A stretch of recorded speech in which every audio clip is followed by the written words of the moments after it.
প্রত্যেক দিনের মতো আজকে আবারও একটি রেসিপি নিয়ে আপনাদের সামনে হাজির হলাম।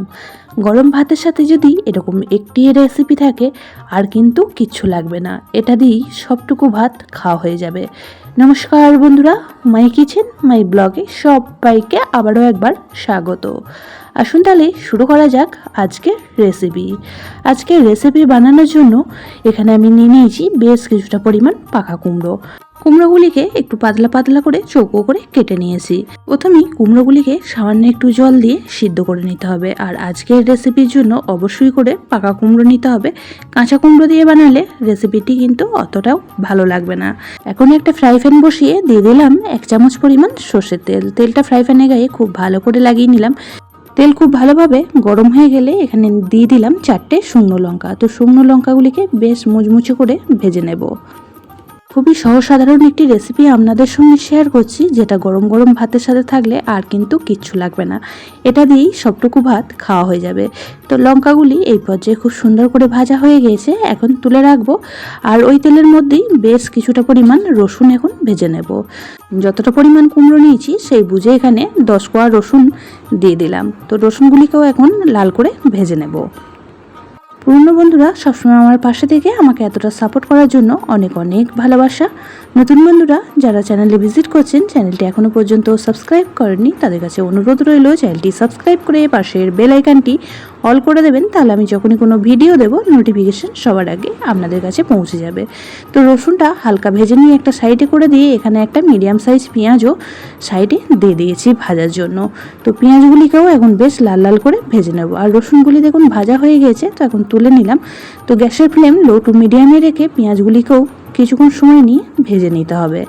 আমরা অনেকেই অনেক রকম ভর্তা বানিয়ে খেয়েছি, তবে একবার অবশ্যই করে এইরকম পাকা কুমড়ো দিয়ে ভর্তা বানিয়ে খেয়ে দেখবেন, সবারই খুবই ভালো লাগবে। পেঁয়াজগুলিও লাল করে ভাজা হয়ে গেছে, এখন তেলটা ঝরিয়ে নিয়ে তুলে রাখবো। আর এদিকে সিদ্ধ করে রাখা কুমড়োগুলিও খুব ভালো করে জলটা ঝরিয়ে নিয়েছি। এখন ফ্রাই প্যানের মধ্যে যে অবশিষ্ট তেলটা রয়েছিল তার মধ্যেই এখন কুমড়োগুলিকেও হালকা করে ভেজে নেব। আজকে আমি কুমড়োটা সিদ্ধ করে নিয়ে ভর্তাটা বানাবো। আপনারা চাইলে ডাইরেক্ট তেলের মধ্যে ভেজে নিয়েও ভর্তাটা বানিয়ে নিতে পারেন, তাতে করেও কিন্তু খেতে খুবই ভালো লাগবে। তো বেশ কিছুক্ষণ সময় নিয়ে কুমড়োর এপিট ওপিট খুব ভালো করে ভেজে নেব। তো কুমড়োগুলি দেখুন বেশ ভালো করে ভাজা হয়ে গেছে। এখন খুন্তির সাহায্যে ঠিক এইভাবে করেই একটু ভেঙে দিচ্ছি। তো এইভাবে করে ভেঙে দিয়েও আবারও বেশ কিছুক্ষণ সময় নিয়ে ভেজে নেব।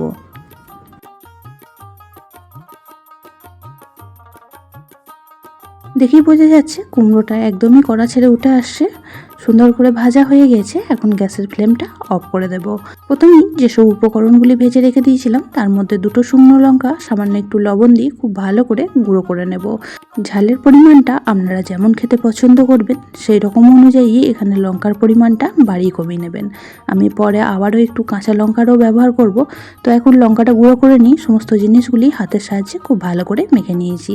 এখন ভেজে রাখা কুমড়োটাও এর মধ্যে দিয়ে দিচ্ছি। খুবই সাধারণ একটি রেসিপি আপনাদের সঙ্গে শেয়ার করছি। বানানোর পদ্ধতিটাও একদমই সহজ, কিন্তু খেতে লাগে দুর্দান্ত। কুমড়োটা যেহেতু গরম আছে তাই খুন্তির সাহায্যে খুব ভালো করে সমস্ত জিনিস এখন মেখে নেব।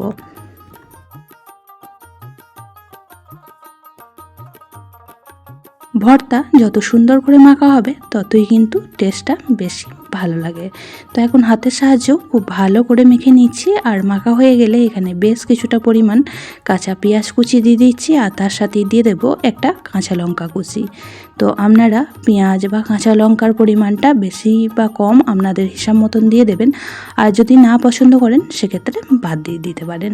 তো খুব ভালো করে আবারও মেখে নিচ্ছি। আর মাখা হয়ে গেলে একদমই রেডি গরম গরম ভাতের সাথে পরিবেশন করার জন্য।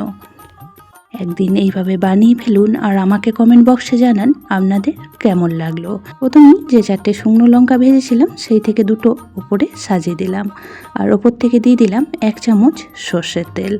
আজকের রেসিপি আপনাদের কেমন লাগলো অবশ্যই কমেন্ট বক্সে জানাতে ভুলবেন না। বেশি ভালো লেগে থাকলে বন্ধু ও পরিবারের সাথে একটা শেয়ার করে দেওয়ার অনুরোধ রইল। সবাই খুব ভালো থাকবেন, সুস্থ থাকবেন। আবারও দেখা হচ্ছে অন্য কোনো ব্লগ বা রেসিপির সাথে। ততক্ষণের জন্য সবাইকে টাটা।